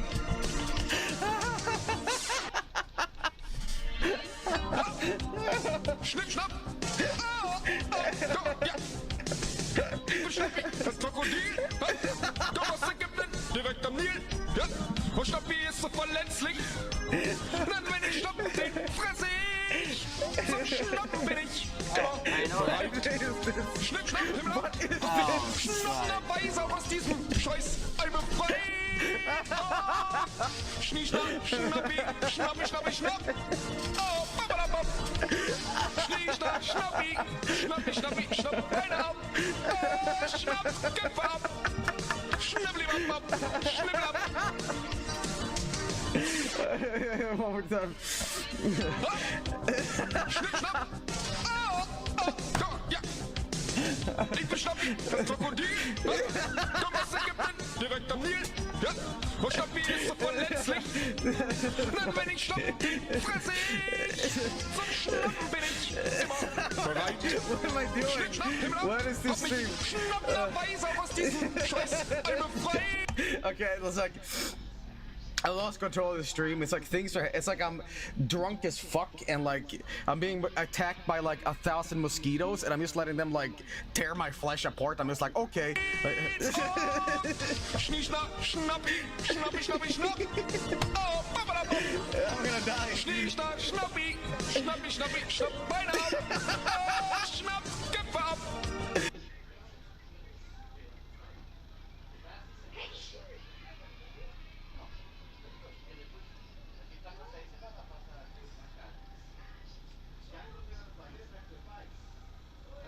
Sorry, my parents are still arguing.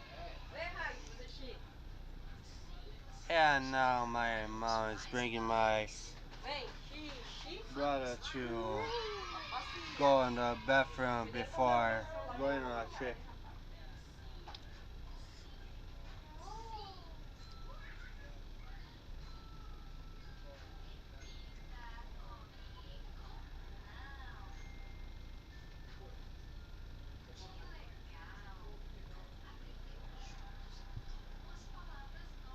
Oh yeah.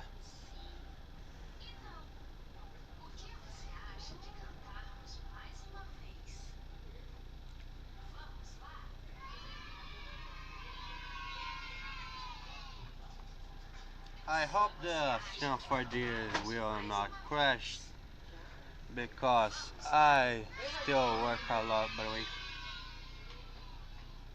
A little bit, by the way. Early on, the C4D was kinda laggy and I had to delay it 2 days ago, by the way. And I was kind of a nervous person, by the way. And now I'm still not nervous, by the way.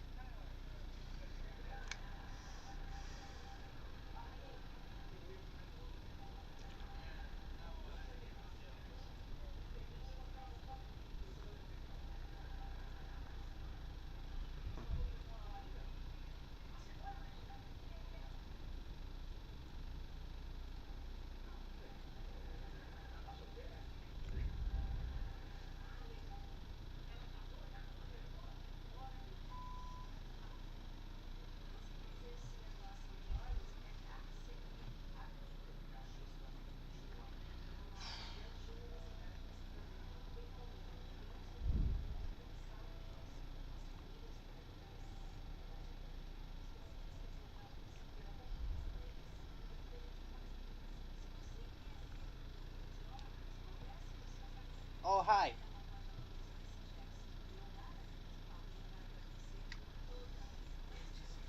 It's kind of a long time ago, by the way. How's it been?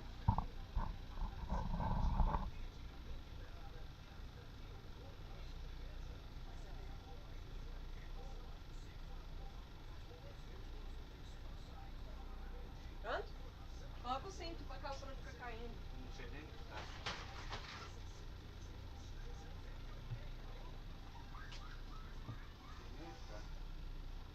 Ele tá transmitindo nossa vida aí. Mas nem tô ouvindo o que ele fala. O que ele fala?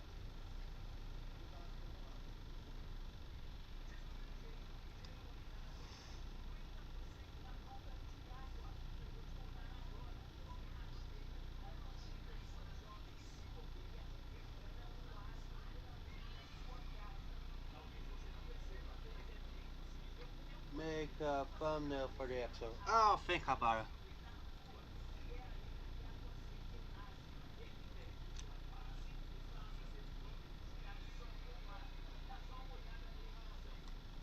Maybe I'll try to send a thumbnail request to you, by the way. On Gmail, by the way.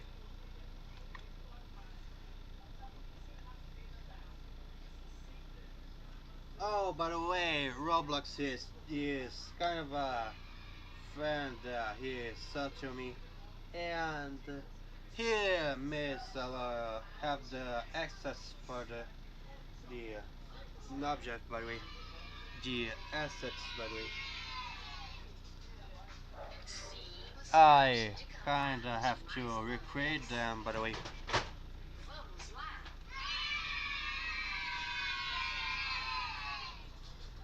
But yeah.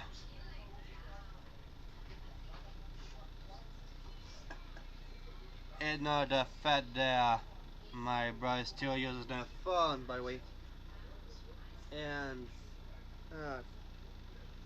yeah. Oh, fun fact, by the way. Look. Cara, gastar R$ 700 de água, velho. Por que ele fala Baruei toda hora? Oi? Por que ele fala Baruei toda hora? Baruei? Baruei. By the way. By the way. Baruei. By the way. By the way. O que quer dizer? Quer dizer, tipo... Ah, por falar nisso... Ah, toda hora ele fala Às isso. vezes, né? Vamos lá? Vamos. Ah, Baruei. Onde você tá indo? O que você tá levando aí? Garrafinha. Ah, tu vai comprar? Ignore the fact that my parents are still speaking to me, by the way. I don't wanna talk about.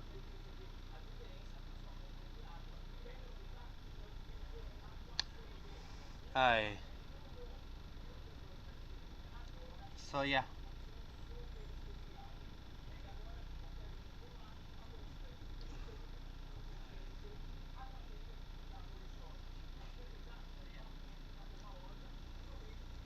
I'll try continue the progress tomorrow, by the way. So yeah.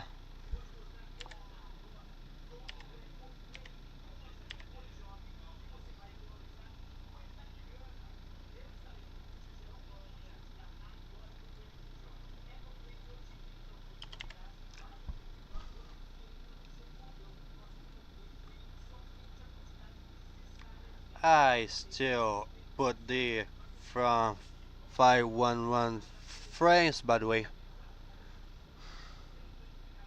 and maybe I'll add the 0 frames, by the way, from 0 frames to the actual frame, by the way. So yeah, I'm gonna render it, by the way.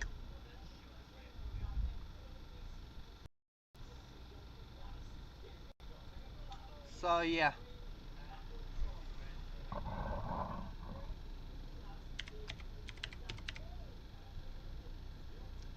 I'll try playing it while I was paint shit, by the way.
have the mock.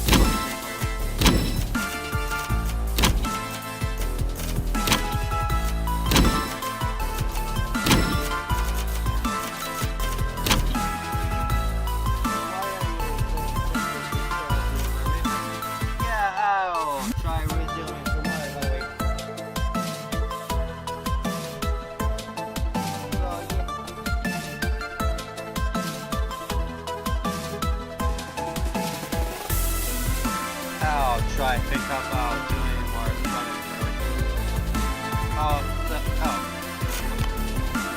I changed my mind by the way.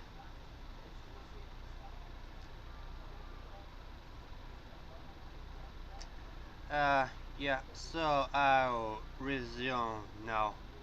Sorry. I was kind of patient by the way.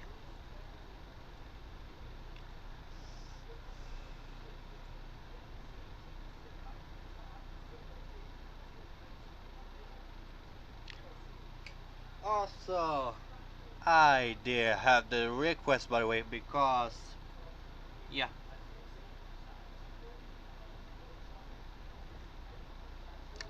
It's kinda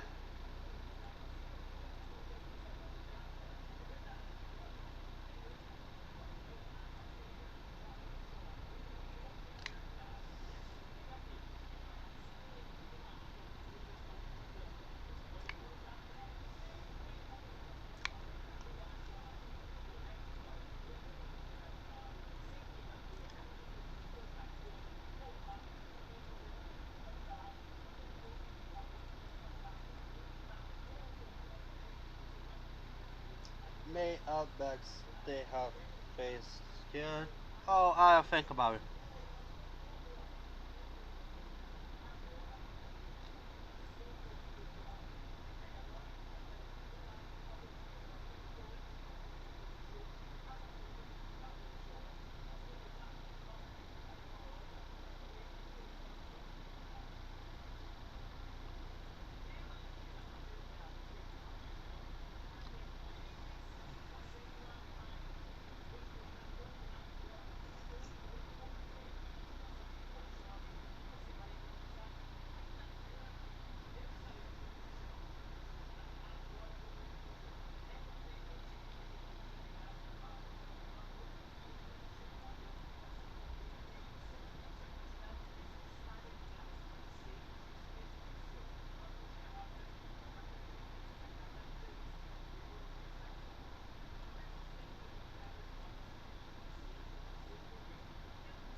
everyone's here. Also, BBAB and Christmas trees, shotball, karma and stuff.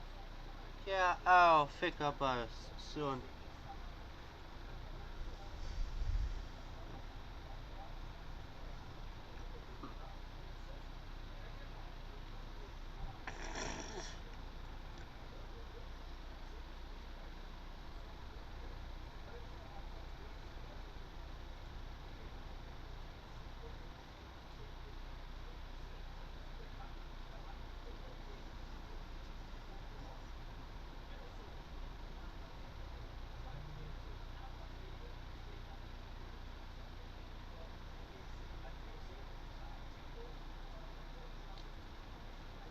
Now.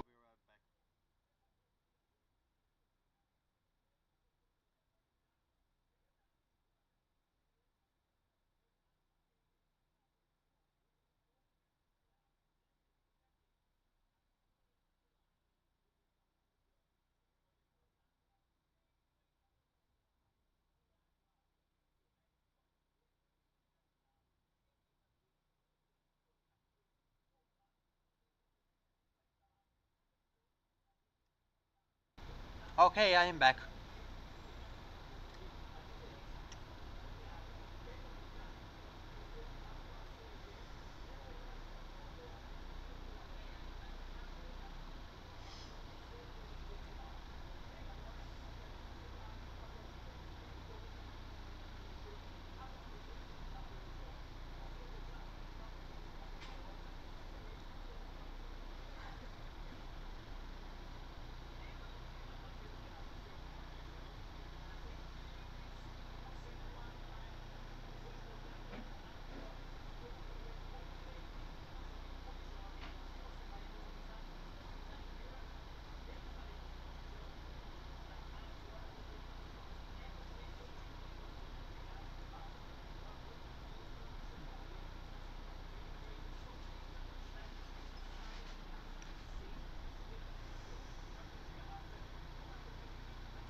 small eyes and as he watches in horror. Oh, by the way, I didn't notice yet.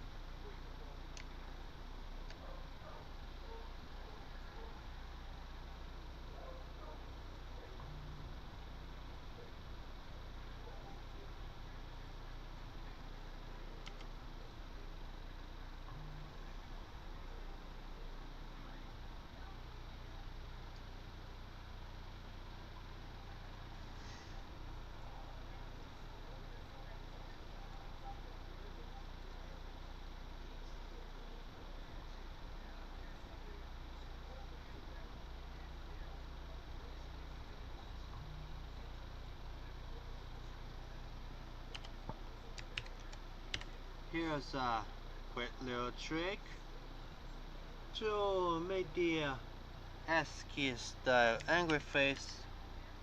You put another S and an O and another on the second one.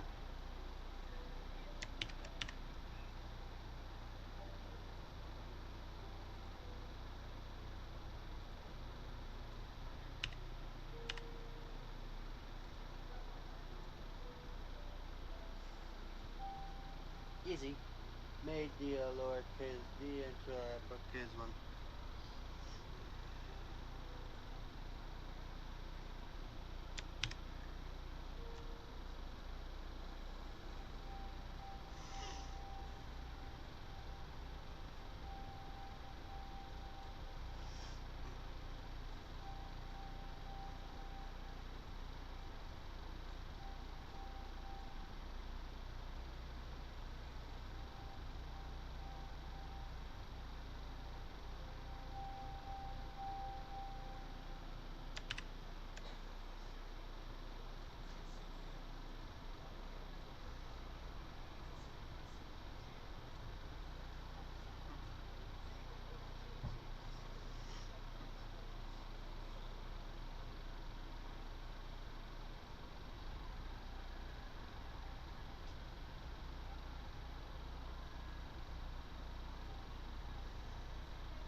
I'll try to put my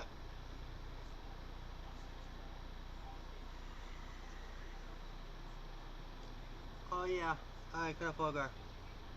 I'll try to put glasses in.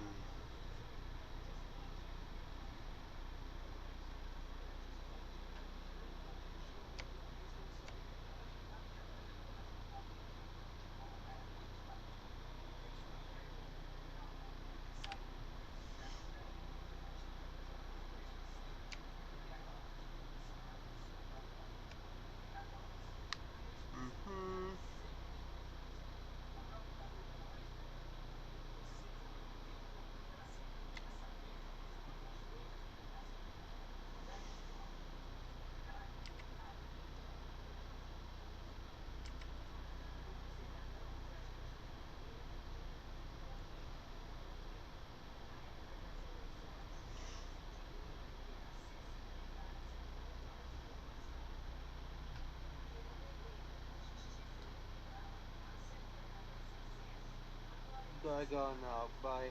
Okay. See ya.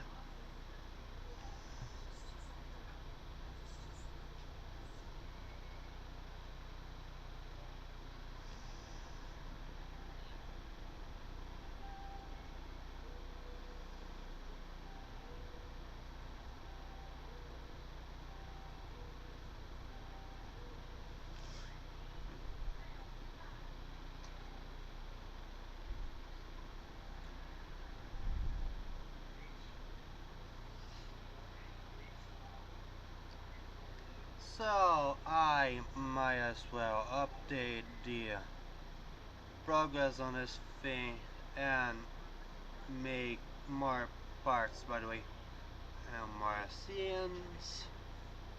So yeah, I don't wanna wait until night, by the way.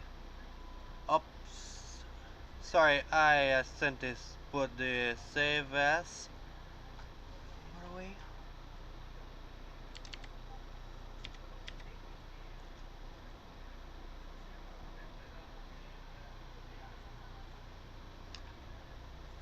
So yeah, see ya.